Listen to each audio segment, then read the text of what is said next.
Ava, is it true? You actually got your first boyfriend? Oh, tell me you're joking. Come on. Whoa, what's with the sudden interrogation? Yes, I did. I have a boyfriend now. No way! Is it really that shocking?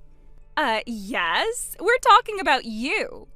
The quiet, gloomy, forever single older sister with zero dating history since birth suddenly has a boyfriend? And not just that, I heard he's younger than you.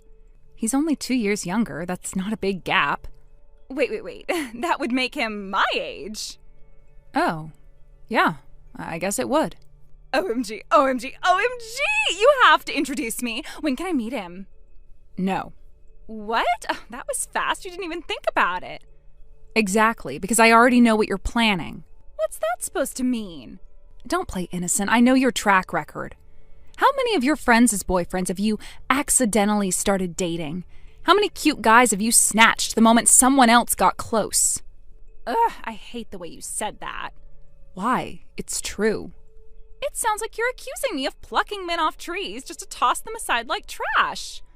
I mean, if the shoe fits. You're being dramatic. Am I? You literally flirt with people just to prove you can.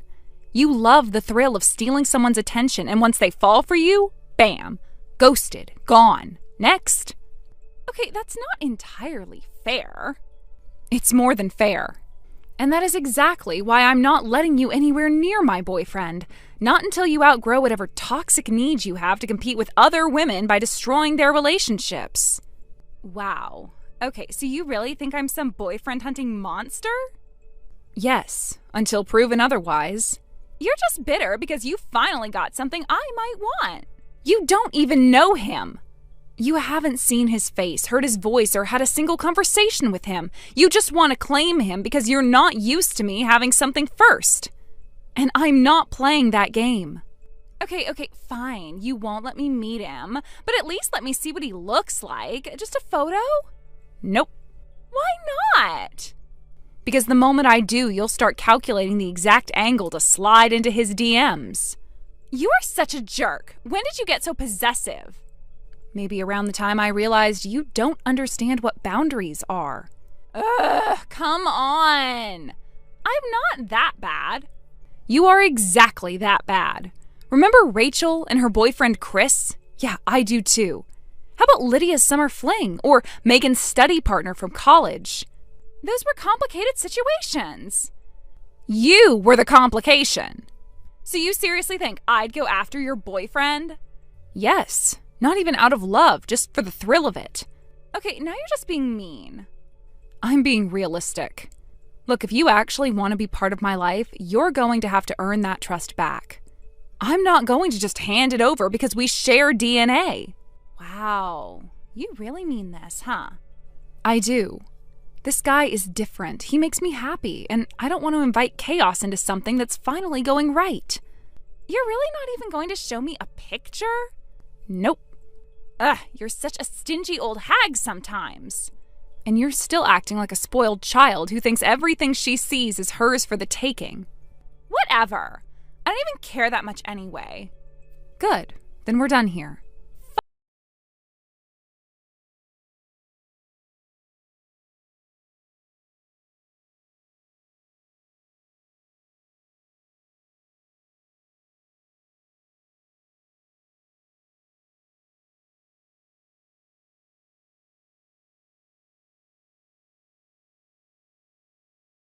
And? There's this guy from my class I've been wanting to see again. I've been looking forward to it for weeks. He was so cute back in the day, and I just know tonight's my chance. I'm going to make it happen, no matter what. Uh-huh. And what about the boyfriend you said you started dating last month? Oh, him? Yeah, we broke up yesterday. Wait, what? You were going on and on about how he might be the one, that he could be your future husband. Did I say that? Wow, I must have been really into the drama at the time. Seriously? You're not a teenager anymore. You're old enough to know better than to keep diving into random flings just because you feel like it. Excuse me, but I am still younger than you. You're 30 and still single. I'm practically a spring chicken compared to you. For your information, I was just proposed to by my boyfriend. What? Yep, and I said yes. No way! There's no way someone like you, all shy and antisocial, got engaged before me. This is outrageous, unbelievable, completely unacceptable. Well, regardless of how you feel about me, don't forget most of your friends are settling down too.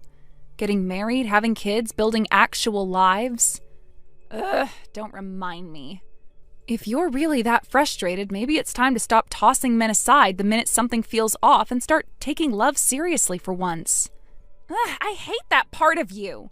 Always so calm and rational, always lecturing me like you're some kind of wise old sage. Is that so? Well, in any case, enjoy the reunion. Whatever. You'll see. I'm totally going to find myself a rich, successful guy tonight and finally get my fairy tale ending. You just wait. I refuse to let you beat me at the marriage game.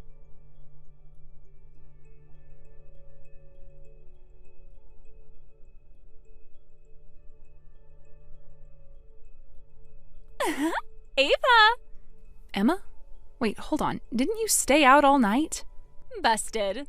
Yeah, Mom called me this morning. She was really worried about you. She said she hadn't heard from you at all. If you're going to spend the night out, you could at least let someone know. Okay, I'm sorry. Are you actually sorry or just pretending? Come on, don't be mad. Too much stress isn't good for your complexion, you know.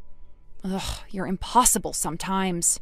But never mind all that. Listen up, because I have huge news. Like, seriously epic. Yeah, go on then. I hooked up with my soulmate at the reunion last night. Brought him home and everything. Your soulmate? Yep, and guess what? You know him really well. Wait, what? I don't know anyone from your high school. I wasn't even connected to that school. Oh, you do know him. Very well, actually. It's Seth. Seth? Come on, don't pretend you don't know. You're not fooling anyone. Seth, your boyfriend, or maybe I should say ex-boyfriend? Excuse me? Yep, just to make it extra clear. Seth and I spent the night together, and it was unforgettable. Right. Oh, and another thing, I've decided I'm going to marry him, which means I'll be tying the knot before you do. Isn't that exciting? Is that so? Aren't you just dying inside? You have to be. I mean, you're already 30. Your options are thinning out fast. And now your man's been swept away by me. So, sorry, not sorry. Sorry to kill your little moment here, but who's Seth again? What? You're kidding, right? Your boyfriend, my classmate, Seth. I know for a fact he's been dating you. Why are you pretending otherwise? No, seriously, I've never dated anyone named Seth. I don't even know a Seth. Nice try, but denial doesn't make the truth disappear. Emma, I'm not denying anything. I'm just genuinely confused. Anyway, it doesn't matter. I'm with him now. So do yourself a favor and just back off. Wow. You really believe you're in some romantic drama, huh? Tisk, tisk. There she goes. Ava in full berserker mode. Total denial, no reasoning, just vibes. I've seen this before. You are unbelievable. Whatever. Point is, Seth is mine now. So whatever you thought you had going on with him, let it go. Because I am not stepping aside.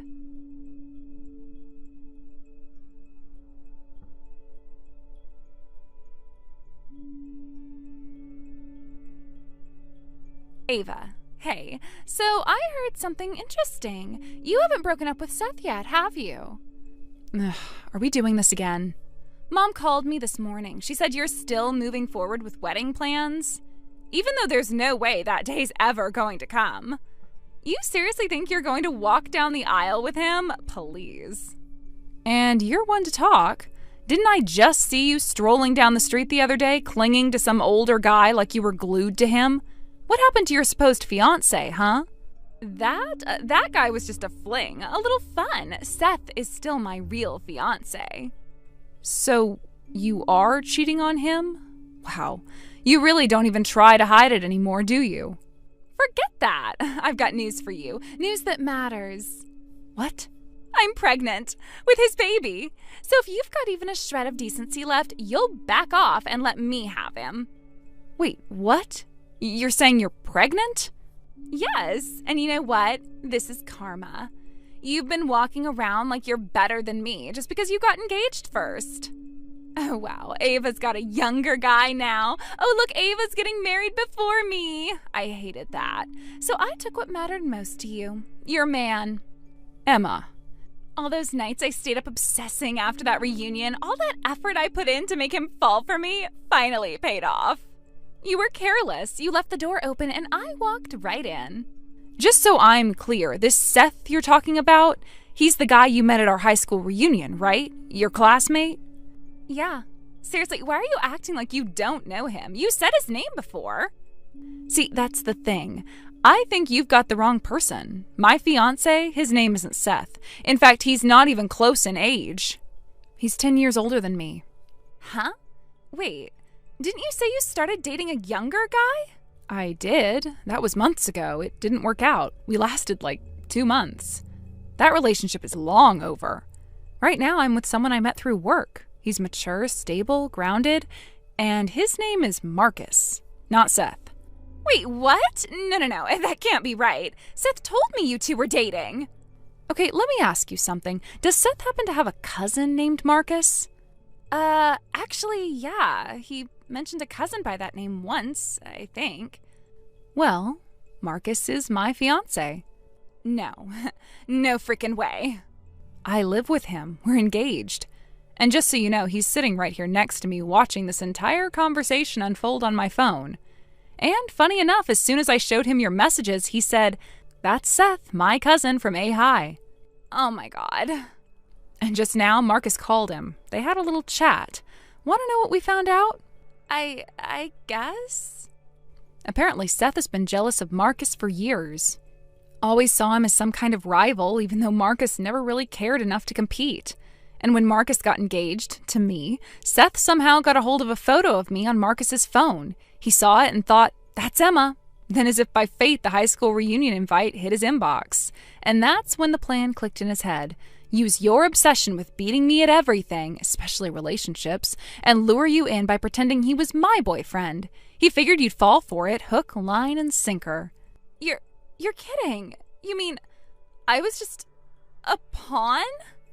Pretty much. A convenient one at that. Look, Emma, we may be polar opposites in how we act and carry ourselves, but we're still sisters. We look alike. He saw my photo, knew you'd take the bait, and used every bit of your predictable behavior to pull it off. And you know what the kicker is? As soon as Marcus told him over the phone, the woman in that photo is my fiancée, Emma's older sister, Seth started screaming so loudly that Marcus had to pull the phone away from his ear. No way. No, this can't be happening. You want to know the real cherry on top? Please don't. Seth, he's married with 2 kids. What? Yeah. And guess what else? He doesn't have a job. 0 income. He lives entirely off his wife's earnings. No. No. He wore designer brands. He talked about business. I thought he had money. Those luxury clothes, all bought with his wife's credit card. I can't breathe. This isn't real. This has to be some kind of sick joke. You sure you want to keep the baby? Ugh! No way I'm having some loser's kid. He tricked me. Well, that's up to you. But Marcus told Seth's wife about the affair, so if I were you, I'd brace myself. Things are about to get messy. You didn't. Oh, we did. And I wouldn't expect her to take it lightly. He humiliated her, and she's got 2 kids to think about. You might want to get a lawyer.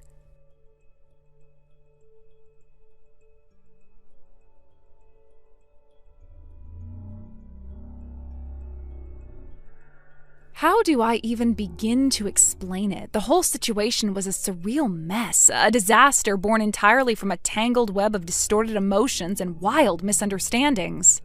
If I had to sum it up, I'd call it a chain reaction of delusion.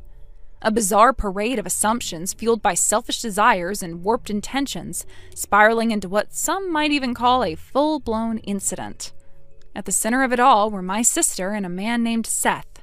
They each misread the situation in their own uniquely absurd ways.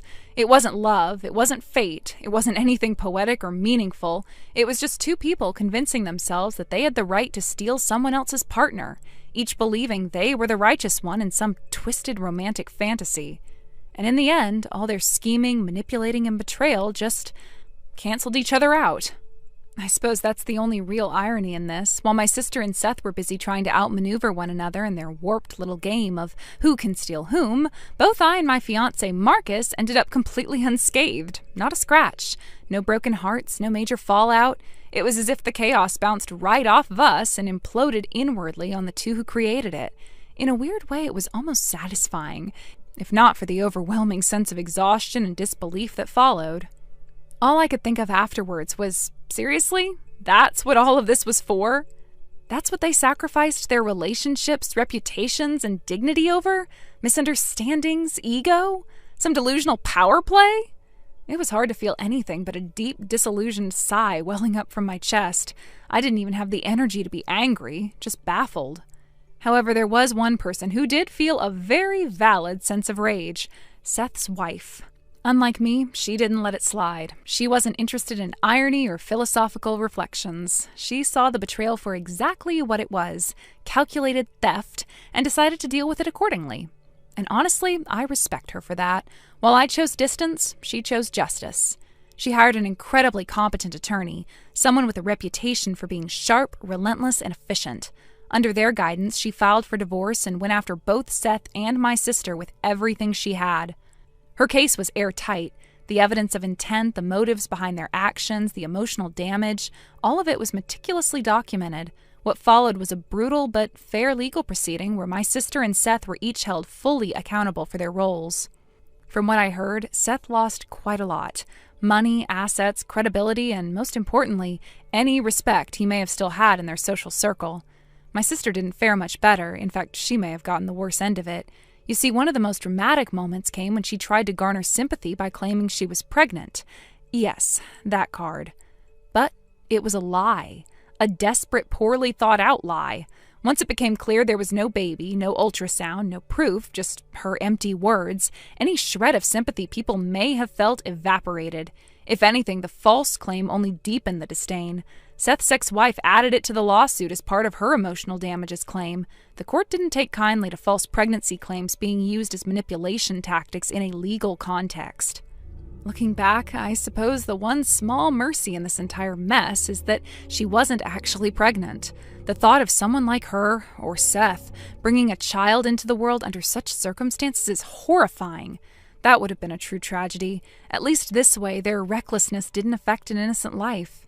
Now my sister is facing the aftermath, crushed under a mountain of debt. With no allies left to lean on, she's finally waking up to the consequences of her own actions. There's no more fantasy, no more pretending she's the heroine of some romantic drama. She's just a woman who made a series of selfish, destructive choices, and now she's stuck with the bill. I don't wish her ill. Despite everything, she's still my sister.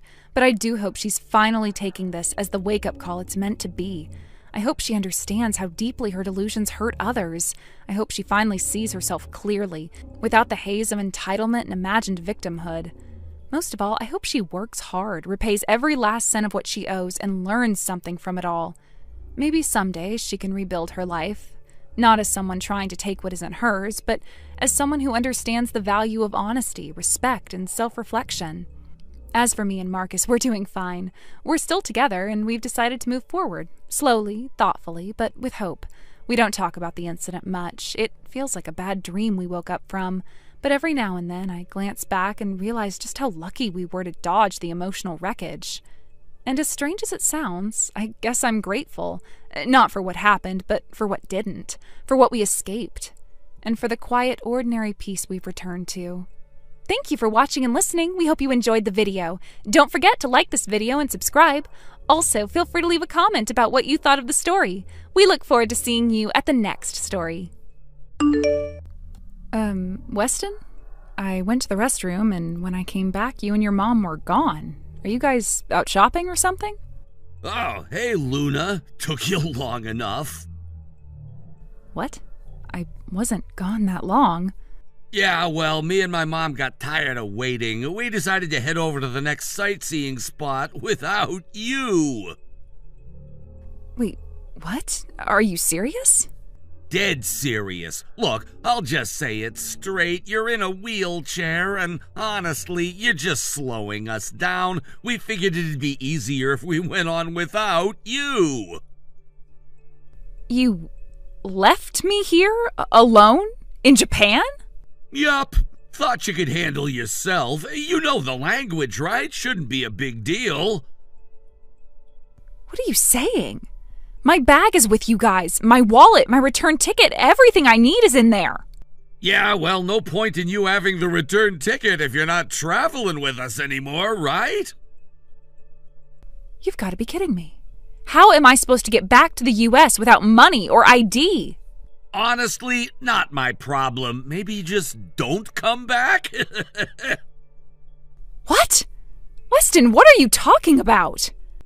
Come on, Luna, do you really think I wanted to spend my vacation dragging a wheelchair around? Let's be real, you're a burden!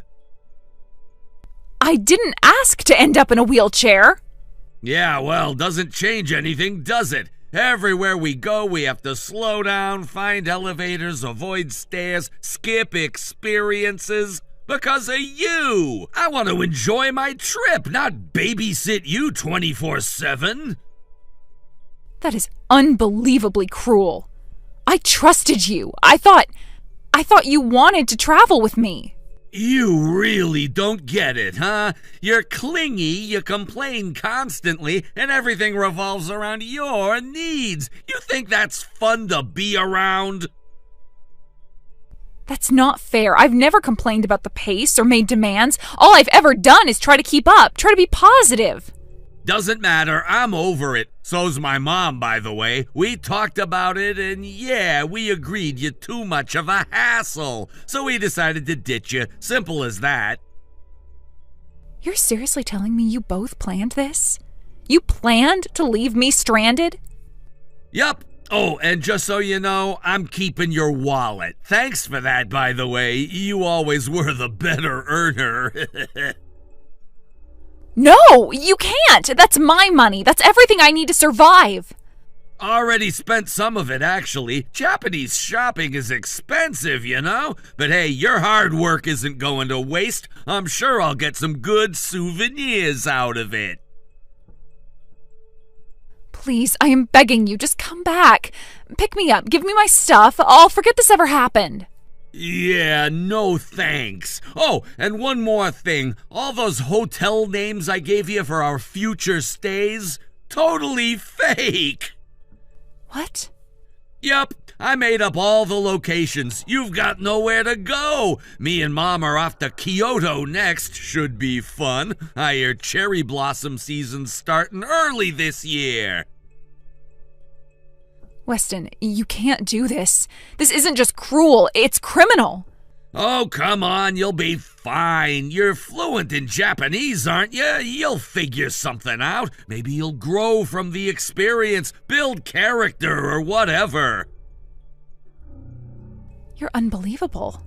You're actually laughing while leaving me stranded in a foreign country, in a wheelchair with no money and no way to get home? Pretty much, yeah. Anyway, the tour bus is pulling up. Gotta go. Enjoy the rest of your solo adventure in Japan. Hope you make some new friends or something. Wait, don't! Blocked. Try not to die. Peace.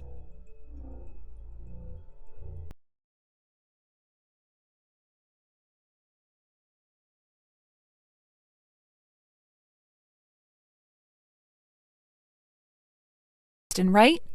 Yes, I am. Why do you ask? So that means you're fully aware of what's going on, aren't you?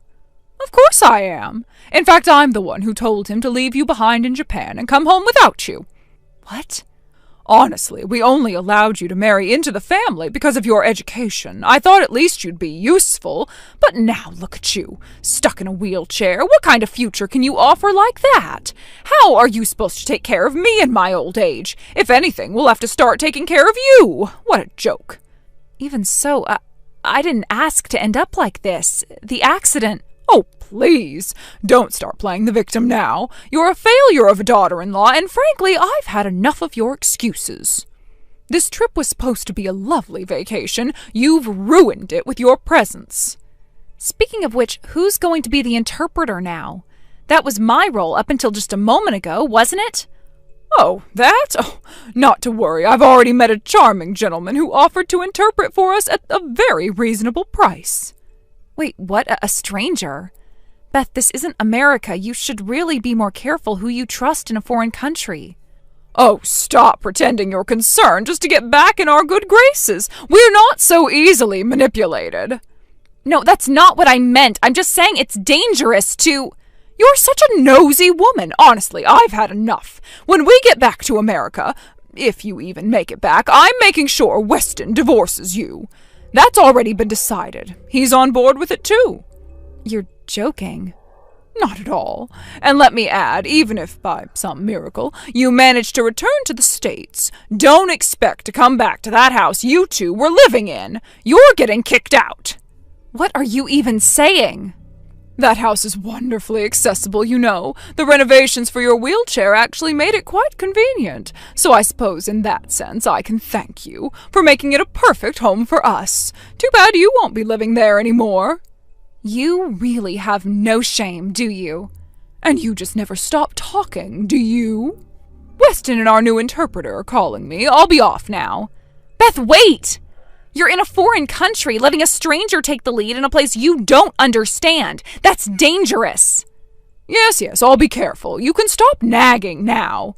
Hold on, please, just listen for a second. I won't be replying to anything else you say. Goodbye. Beth! Fine.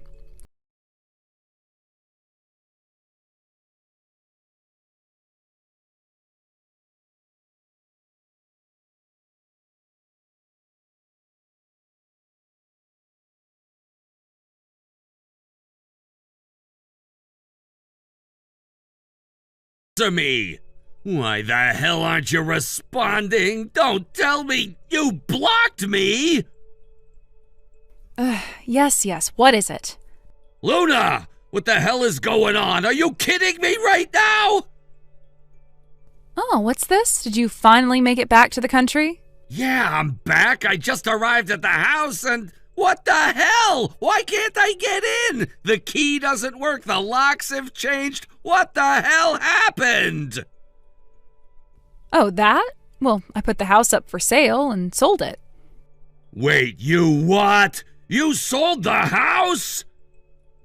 Yep, it's gone. Legally and completely. What the hell were you thinking? You don't just sell a house without saying a word. That's not something you can do on your own. Oh, and abandoning me in a wheelchair in a foreign country without so much as a second thought, that wasn't doing something on your own? Hold on a sec. You're saying you made it back here? You're actually in Japan? Of course I am. You left me stranded, but I was already back home 2 days after you dumped me there. How? Honestly, it wasn't that complicated. You seem to have forgotten, but I did live in Japan for 3 years as a teenager. Remember that? Oh, right. I guess you did mention that once. I had a friend who lives just an hour from the hotel you left me at. I called her. She picked me up, helped me get everything in order. Luckily, I had my phone, passport, and credit card on me at all times, unlike some people. Unbelievable. Oh, and back to the house, you know, the one I sold. Yeah, that's the part I'm freaking out about. You did something insane, Luna. That house wasn't even yours. I'm the head of the household. You? You really think you were the head of that house? Of course I was! My mom loved it! It was wheelchair accessible, totally perfect for her, and you just went and sold it! We were robbed overseas, I've been through hell, and now this? Oh dear, you were robbed? Oh, how tragic. Stop messing around! Let me remind you, I was the legal owner of that house. What? No way! I thought it was under my name! Why would it be? That house was my family's. It was my parents' place. They moved out to the countryside and left it to me. I inherited it. I paid for the renovations. Every ramp, every widened doorway, paid out of my pocket. So explain to me again, why would I ever put your name on my deed? Still, you can't just sell it without even talking to me! And yet you decided to divorce me without any discussion, didn't you? Right. So don't start crying about how you've suddenly found yourself without a roof. You're seriously just gonna leave us like this? Nope. Actually, I already contacted Amy. Amy? You mean my sister? Of course. She said she'd take your stuff and your mom's. She's kind enough to let you two crash at her place for a while. You've gotta be kidding me. Nope. Go ahead and head over. She's expecting you. No. Anywhere but her place. I refuse to stay with Amy. Too bad. She's family, right? No! This can't be happening!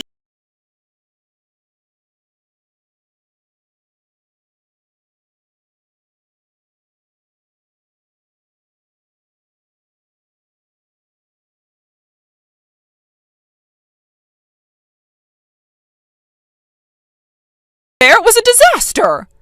Yes, I heard a bit from Weston. Something about a pickpocket? Let me guess, this is about that charming gentleman who offered to translate for you? Exactly! He seemed so kind, so helpful. I really thought we could trust him. When I needed to use the restroom, I left my bag with him for just a moment, and when I came back, poof! He was gone along with my things! Didn't I warn you before the trip? That your first time overseas might not be the best time to start chatting up random foreign men? He was handsome, okay. What was I supposed to do, ignore him? I wonder what your late husband would think if he heard you say that. Oh, forget about that for a second. We need to talk about the house. Right. You might want to check the messages Weston and I exchanged. Everything you need to know is there. I'd rather not repeat myself, honestly. Excuse me? Did you just say you can't be bothered? You're the daughter-in-law. Don't forget your place. Oh, come on now. You and Weston wanted to divorce me, right? So I figured since we're no longer family, I can stop pretending to care about your feelings. Oops, wait, not wanted. Did. The divorce is already finalized. What? Yep, I flew back a bit earlier than you and checked the mailbox when I got home. Guess what I found? A love letter from the woman who claims to be Weston's new girlfriend, along with a signed divorce paper, in Weston's handwriting no less. She even included a USB stick with a video of him filling it out like some weird souvenir. Unbelievable! I figured since he went through all that trouble, I might as well do him the favor of submitting the paperwork. So, yeah, it's done. Wait, are you saying Weston was cheating? It appears so. According to his new lady friend, she's more deserving to be his wife, and I should just get out of the house and make room for her. And did she know the house was your family's? Oh, she found out quickly. I sent her a little message to let her know she's been chasing after a man who didn't even own the roof over his head. Also added that she'd be inheriting his charming mother, you, by the way, who once encouraged him to abandon his wife overseas. And her reaction? She dumped him. Paid the compensation I requested, blocked him, and vanished. Seems she wasn't up for the full package deal after all. No way. While the two of you were busy running around in Japan, trying to salvage whatever mess you created, I was here tying up loose ends and clearing my name. This can't be happening. Oh, it is. The only thing left now is to sort out the financial compensation Weston owes me. I've already spoken to my lawyer. He'll be paying a visit to Amy's place to deliver the documents. What? You might want to be there when he arrives. He'll need your signature, too. Wait, no. Oh, please, not Amy's house. Anywhere, but... I figured you'd say that. Amy, could you step forward now? Huh? I asked her to come pick you up. She should be right behind you. Enjoy the reunion.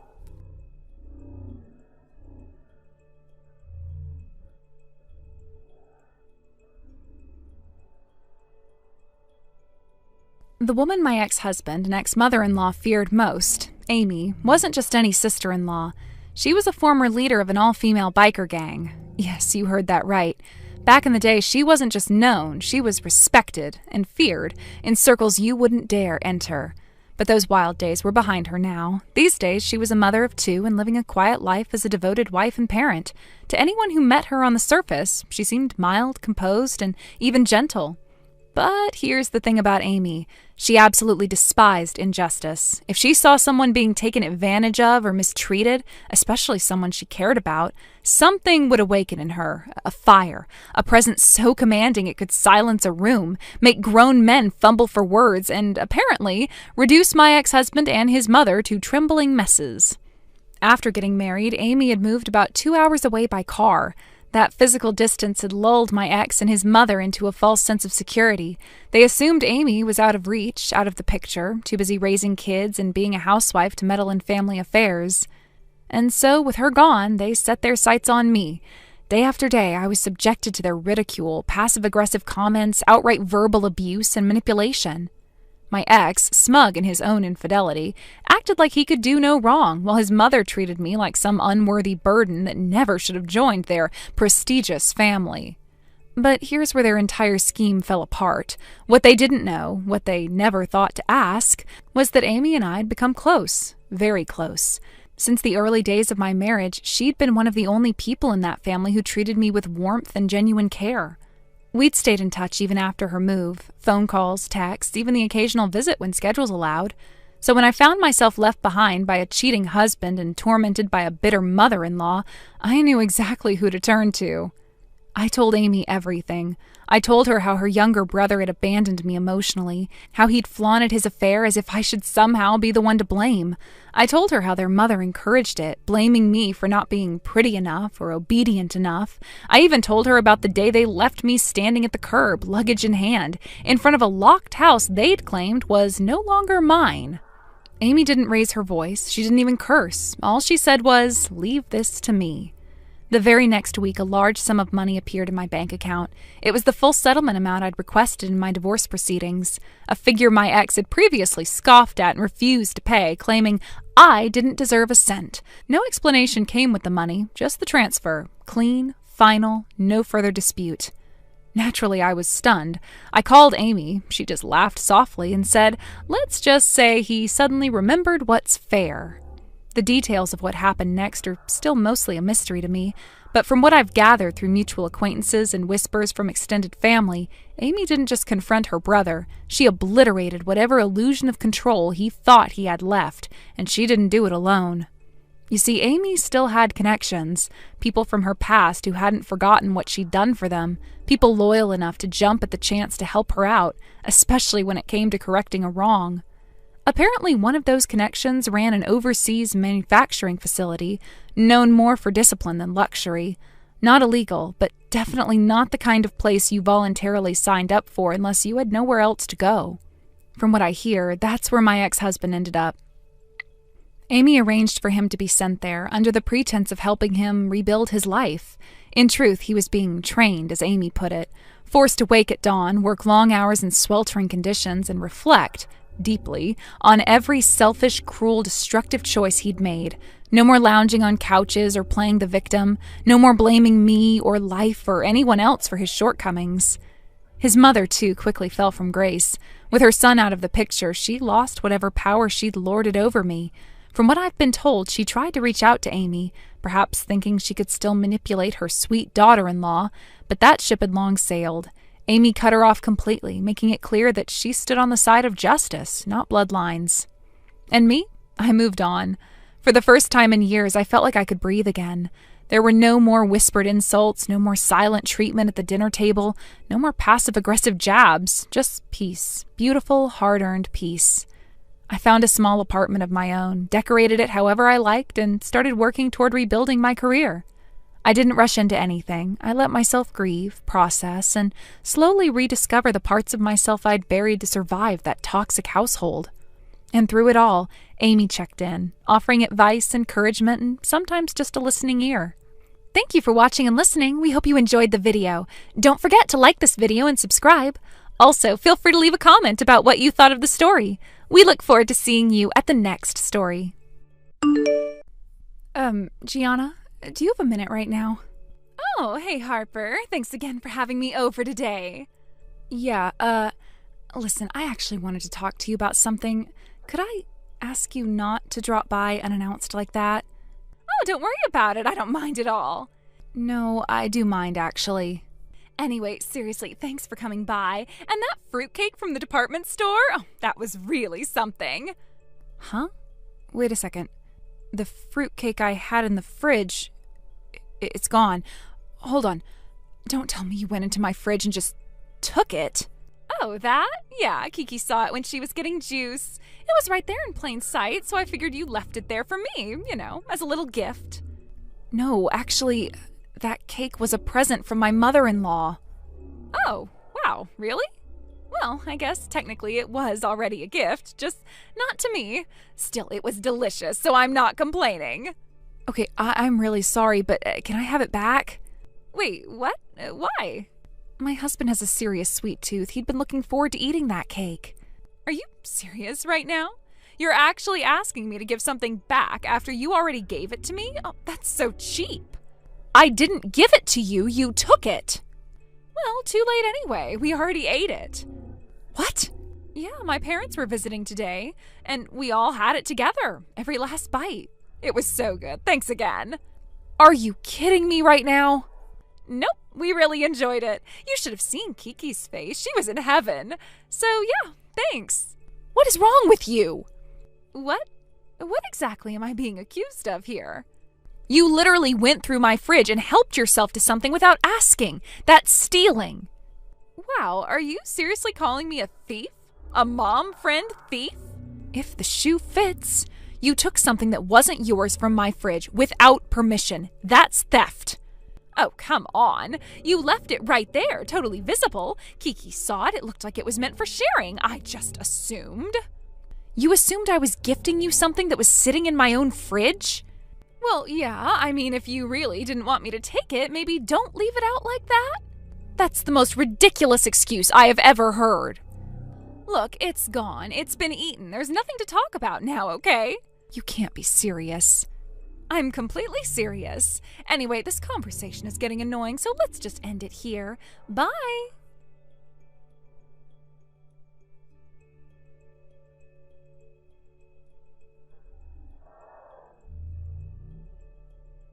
Dan, hey, do you have a minute?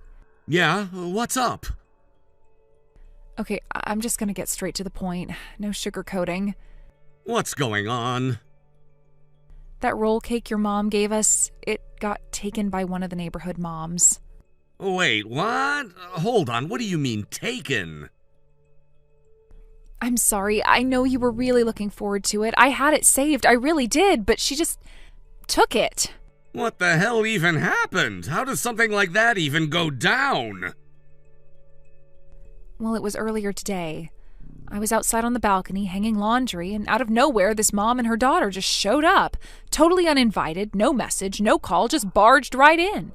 Wait, are you talking about her, that woman who moved here a few months ago and immediately became the neighborhood problem child? What's her name, Gianna? Yep, that's the one. She's the mother of that loud little girl, Bailey. But she lives like 2 miles away. How'd she end up here? I guess because nobody around wants to deal with her anymore, she started venturing out further to find someone who'd still put up with her.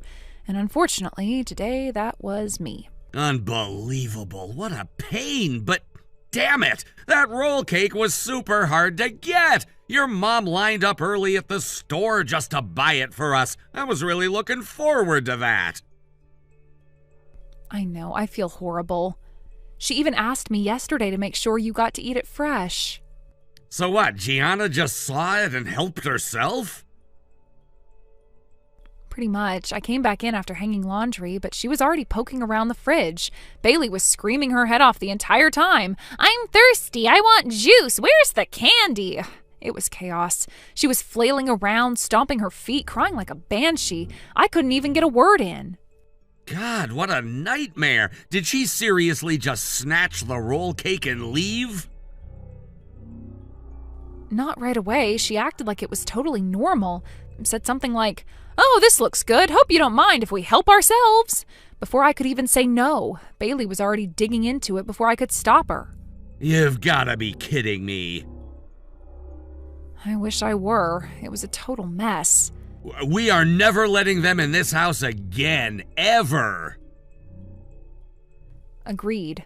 I should have locked the door the second I went out, but I didn't think she'd show up out of nowhere like that. Hey, wait a sec. Speaking of boundaries, you remember that story from a while back? Someone told us she went into someone's bedroom without permission? Yeah, I remember that. Do you think she did something like that here, too? Oh no, I didn't even think to check. I better go look right now. Go! Check the bedroom. If she's gone through anything in there, I swear I'll... I'm on it.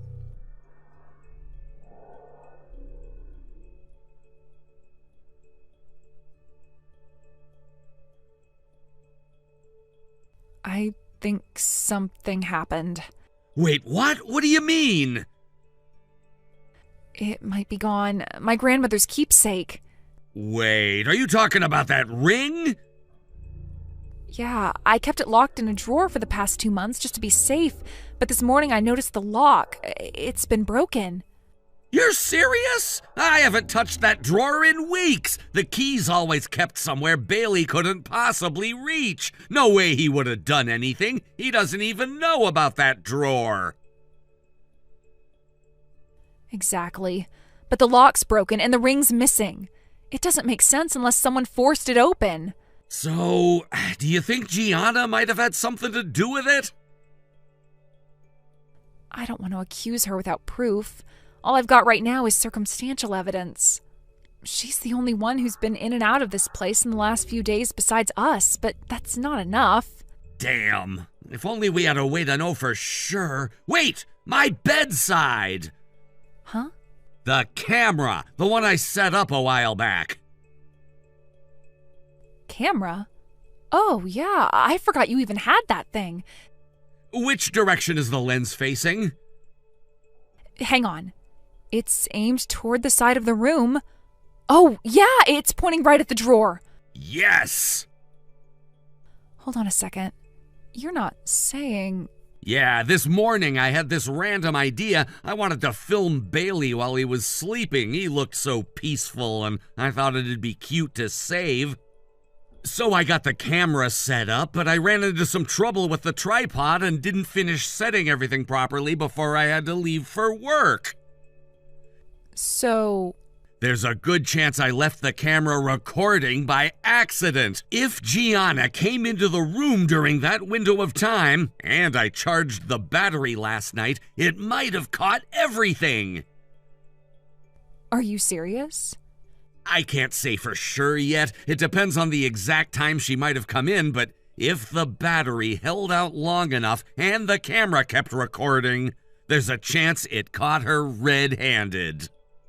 That could be huge. If we have that on video, that's not just circumstantial anymore. That's hard evidence. Exactly. All right, I'll go check it right now. Please do. If that footage exists, it could tell us everything we need to know. And if she really did take the ring, we'll finally have proof. Let's hope we got lucky this time.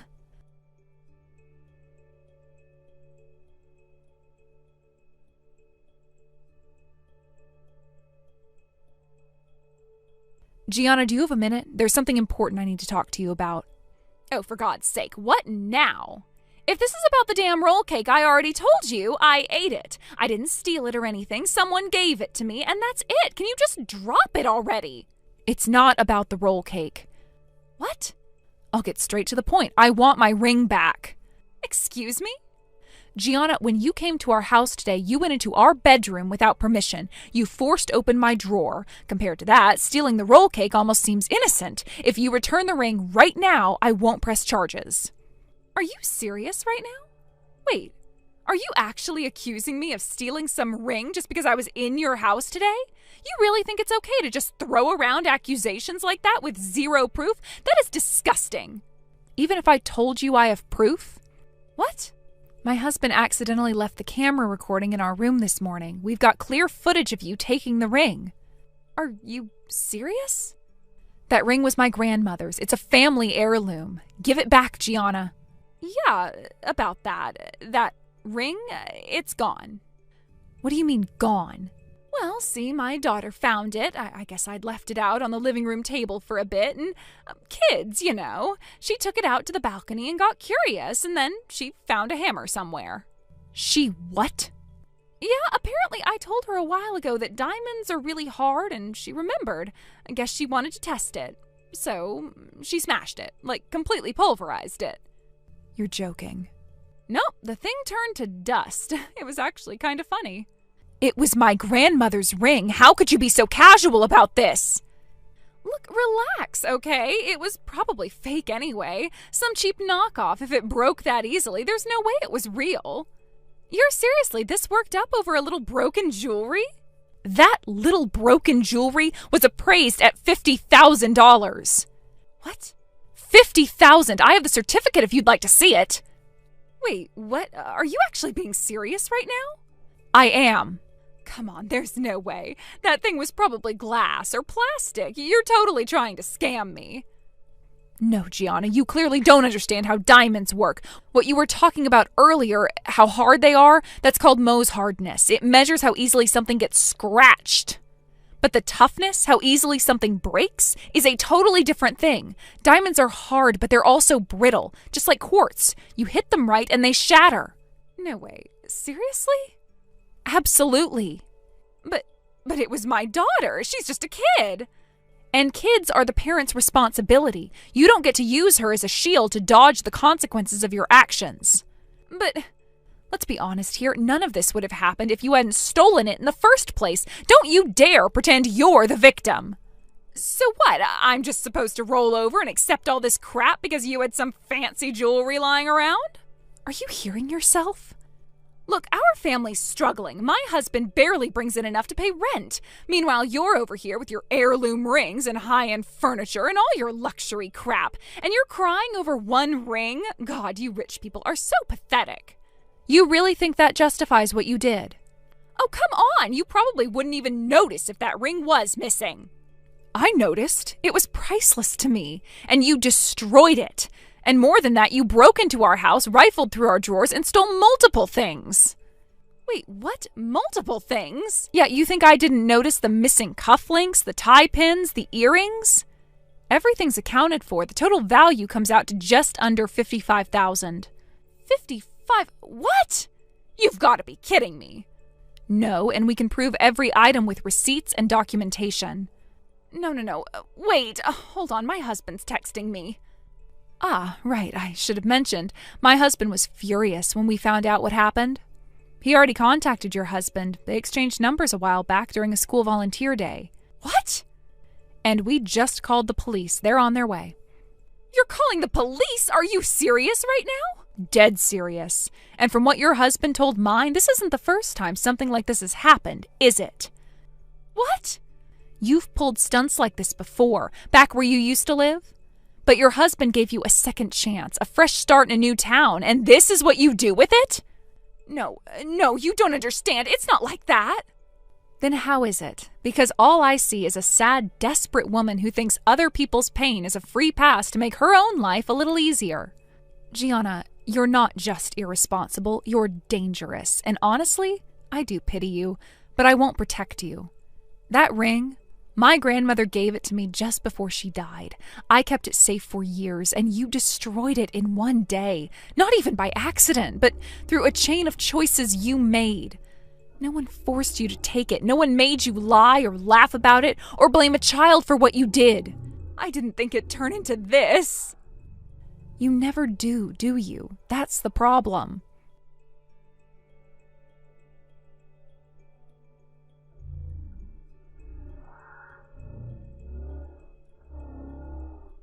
When Gianna's in-laws showed up at the house unannounced, she panicked. The moment she realized why they were there, confrontation over everything she had done, she bolted. According to what I heard later, she ran straight into the bathroom and locked herself in, trembling. She must have thought she could hide there long enough for them to leave, or maybe she hoped to escape somehow once things calmed down. But that's not how it went. The police arrived shortly after, having been contacted by the in-laws out of concern that Gianna might attempt to destroy evidence or flee. When she refused to come out despite multiple warnings, they had no choice but to break down the door. What followed was dramatic, a full-on arrest with shouting, struggling, and neighbors peeking through windows to witness the spectacle. It was like something out of a crime drama, except it was all real. And that was just the beginning. After her arrest, further investigations uncovered more offenses. Apparently, this wasn't the first time Gianna had crossed the line, legally or morally. Multiple additional charges were brought against her. With each one, the chance of leniency disappeared. Eventually, she was convicted and sent to prison. No plea bargains, no second chances. Soon after, her husband filed for divorce, and who could blame him? The emotional toll, the betrayal, the financial strain, it was too much for any relationship to survive. The divorce was finalized quickly and quietly. There wasn't anything left to salvage. Their daughter, still so young and innocent in all of this, was taken in by her father. He moved back to his hometown in the neighboring prefecture, where he could rely on the support of his own parents. From what I've heard, he's doing his best to rebuild a peaceful life for the two of them, away from the chaos Gianna left behind. Then there was the matter of restitution. The court ordered Gianna to pay $50,000 in damages, money she didn't have. It was her parents who ended up paying the price, quite literally. They sold their home to cover the debt their daughter had incurred. I can only imagine how devastating that must have been for them, both financially and emotionally. What's more, they've reportedly cut all ties with Gianna. They've moved without leaving a forwarding address, no contact, no visits. As far as they're concerned, their daughter no longer exists. The pain and shame were simply too much for them to bear. There's one thing that still stings, though, something small but deeply symbolic. I had a family heirloom, a ring that had been passed down through generations. It was supposed to be kept safe and one day handed down to my daughter. But Gianna took it during the worst of the fallout and it disappeared. I never got it back. That loss still aches in a quiet, stubborn way. But not all is lost. My husband, seeing how much that ring meant to me, took my hand the other night and said, "Why don't we have a pair of custom-made rings created? Something just for us.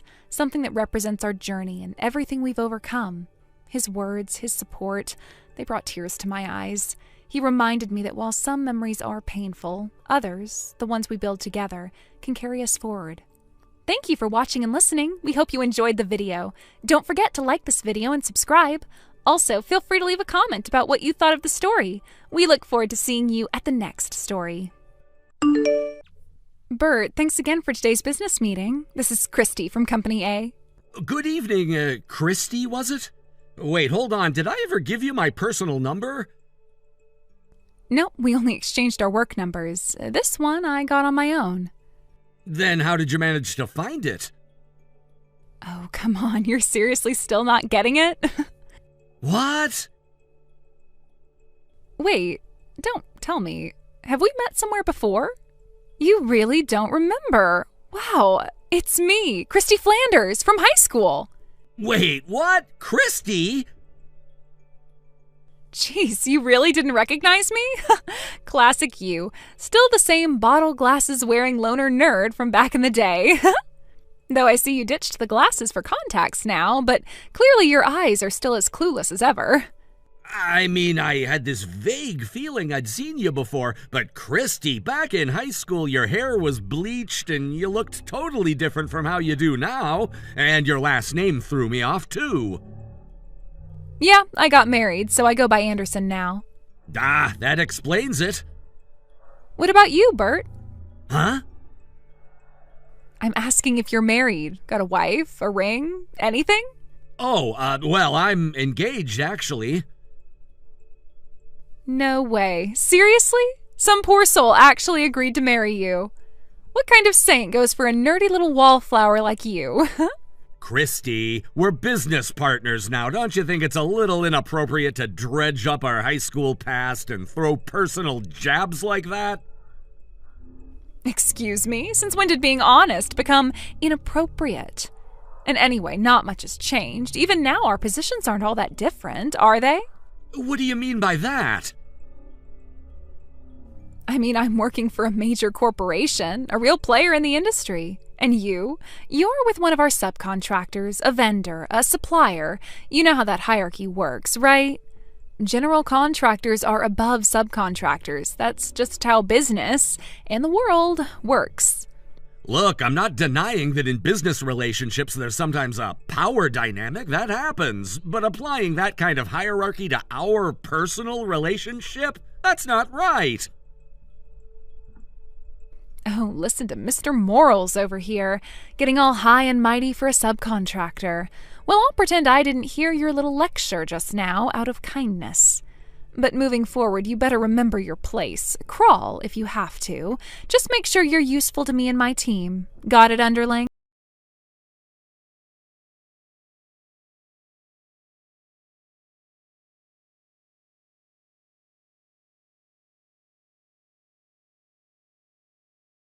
Brought in today, it's a bit too high, don't you think? Huh, really? And by the way, is it really okay to be discussing this over messages outside of working hours? Why not? Anyway, you can make it cheaper, right? Well, that might be difficult. What? Why? I already explained this in the meeting today, but I've kept the cost down as much as possible while meeting your requirements. If we cut it down any further, it would compromise the quality. So I can't avoid charging this amount any more than that. I see. You, a subcontractor, have the nerve to go against me? Whether I'm a subcontractor or not, I'll speak up when I have to. Even with the person who was in charge before you, we built a good relationship by being straightforward with each other. You're thinking of just do what I say because I'm the client is wrong. You... How dare you get all high and mighty? You are just a subcontractor. And you're just some homebody, aren't you? The lowest of the low. How dare you talk back to me, someone from a big corporation? You can't just equate high school status and the client-subcontractor relationship like that. It doesn't work the same way. What? Anyway, the estimate is not something I can decide on my own. Bringing this up in a personal message is really putting me in an awkward spot. I am seriously pissed. Whether you're a bad sport or not isn't my problem. A subcontractor like you doesn't get to talk back to someone from a big company like me. Even if you say that... Your company relies on our company for nearly 70% of your business, right? If you can't lower the price, then I'm happy to terminate our contract. How about we talk next time I come over to your place? Like I said earlier, the price is not something I can decide on alone. Oh, now you're willing to listen to me? That's not it. It's just that this is work-related. I'll check with my superiors, but don't expect too much. Well, even if you say that, if our contract ends, your company will probably go bankrupt because of how much you rely on us. I'm expecting a favorable response from you, though.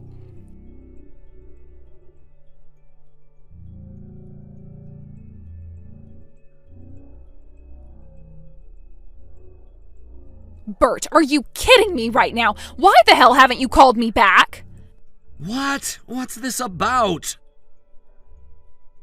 Don't play dumb. I'm the account manager for your company. Me. So why the hell did you go behind my back and contact my superior? You knew I said we couldn't lower the price. You ignored that and reached out to my boss anyway. Are you trying to get the contract canceled? I'm not your contact anymore. Excuse me? Wait, what are you saying? Don't tell me. You got taken off the project because you couldn't keep up. Oh my God, that's hilarious. Actually, that's funny because I heard you were taken off the project. What? Remember that ridiculous quote we submitted recently? The one you rejected out of hand? I escalated that issue to our senior team because your response was... well, unprofessional. And when my manager talked it through with yours, it became very clear, very quickly, that your little stunt had nothing to do with company policy. You acted entirely on your own. Wait, hang on. Oh, and while we're at it, something else came up during the discussions. You're pretty much out of chances, aren't you? What? Lowest sales numbers in the department, frequently unreachable during work hours, and that so-called sudden boost in performance. Turned out you were just stealing your junior colleagues' accounts. The company was ready to either sideline or fire you, but they decided to give you one last shot, and that shot was us, our account. Even so, that still makes me your contact, doesn't it? Did. Past tense. I was told you've been removed. They didn't tell me a damn thing about that. Why do you think they didn't? You think they want another one of your desperate, self-centered moves ruining what's left of your reputation? I was trying to help. If we won the bid at a lower price, we'd make a better margin. That would have been my win. Dropping the price by half isn't negotiation, it's sabotage. You're the subcontractor. You're supposed to do what you're told. And this is exactly why you're no longer handling the account. What? You don't understand the most basic principle of business, mutual trust. A good contract benefits both sides. You don't strong-arm a partner into submission. You build something valuable together. That's how lasting relationships are made. That's how successful companies operate. Oh, please. Don't act like you're some genius. You got pulled off the account, too. No, actually, I wasn't pulled. I was transitioned. I'm getting ready to go back to A Corp. Back to A Corp? As in my company? Not quite. You never noticed, huh? What the hell are you talking about? I'm the cousin of A Corp's next president. What?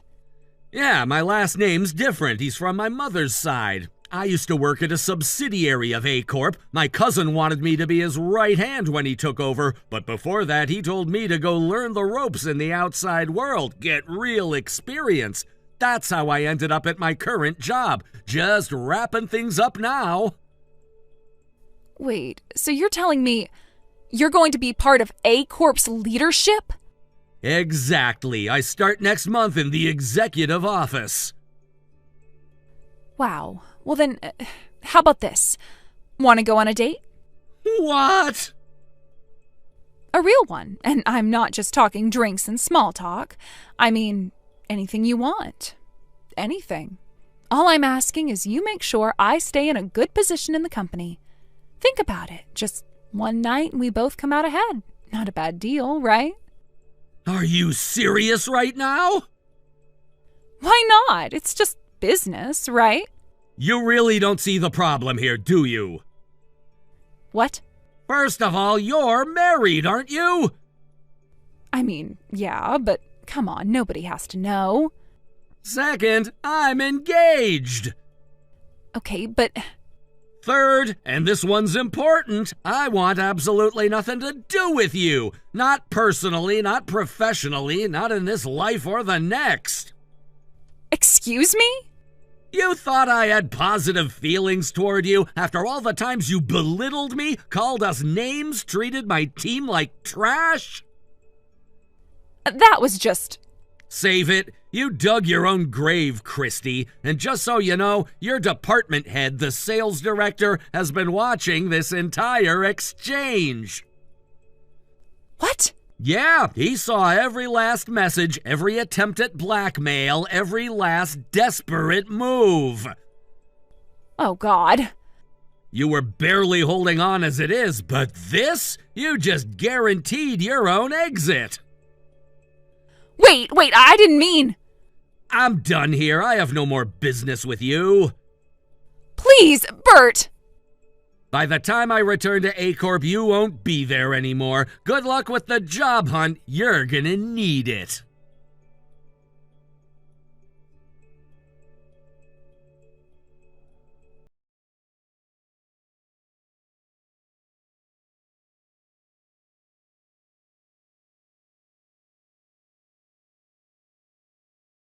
It didn't take long for the truth to come to light. Apparently, there were a few instances during her previous contracts where she had used her femininity as a weapon, manipulating situations to her advantage. It became clear that her actions had caused significant disruptions in her work, and the company decided to take legal action against her. There were financial damages to be paid due to the harm she had caused to the business, and on top of that, she was facing a lawsuit for emotional distress, primarily because of her affair with a married man. The scandal was far-reaching and the consequences were severe. Naturally, her husband found out about everything. It's hard to say how long he had suspected something, but when the truth finally came out, it led to their divorce. The strain of the affair and the ensuing public fallout was too much for their relationship to withstand. In the end, Christie's personal and professional life crumbled all at once. The divorce had a devastating effect on their family. Christie's husband took custody of their child, leaving her with nothing. With the dissolution of her marriage, Christie returned to her parents' home, hoping for some solace and a place to regroup. But even there, things weren't as simple as she'd hoped. She could feel the eyes of the world on her, the whispers of judgment that followed her everywhere she went. The once comforting familiarity of her parents' house now felt like a cage, and she couldn't stand the scrutiny. Day after day, Christie tried to find a way to deal with her guilt and shame. She would sit in the small bedroom she had once lived in as a child, staring out of the window, lost in thought. Her parents were kind and understanding, trying their best to offer support, but they couldn't erase the heavy weight on her shoulders. Their quiet concern only served as a constant reminder of her failure, and the pressure mounted with each passing day. The town wasn't kind to her either. News of the affair spread quickly, and everyone seemed to have something to say about it. Everywhere she went, there were hushed conversations, people whispering behind her back. Even the local grocery store, a place she had frequented for years, seemed like a battleground. Every aisle she walked down felt like it had eyes on her, and every conversation that stopped when she entered the room made her feel like an outsider in her own community. One day, Christie couldn't take it anymore. The tension had built up to a breaking point, and she snapped. The whispers, the judgment, the looks, it all became too much. She knew she couldn't stay there in that house under that cloud of shame. Without telling anyone, not even her parents, she packed a small bag and left. It wasn't that she had any particular place to go. She just knew she couldn't stay there anymore. She had to leave, to find somewhere, anywhere where she could be away from the suffocating atmosphere of her past. No one knew where she went. She disappeared from their lives as quickly as she had entered them. Her parents were left in a state of worry, unsure if they would ever hear from her again. The neighborhood was left to wonder what had happened, with only speculation to fill the void. Christie's name became a ghost in the town. The once well-known woman who had been part of so many conversations now seemed to vanish without a trace. Despite her sudden disappearance, Christie continued to make regular payments for the damages and emotional distress as required by the legal settlements. Somehow she was managing to keep up with her obligations. Perhaps she had found some kind of work or was living off of what little savings she had left. She was surviving, but no one knew how.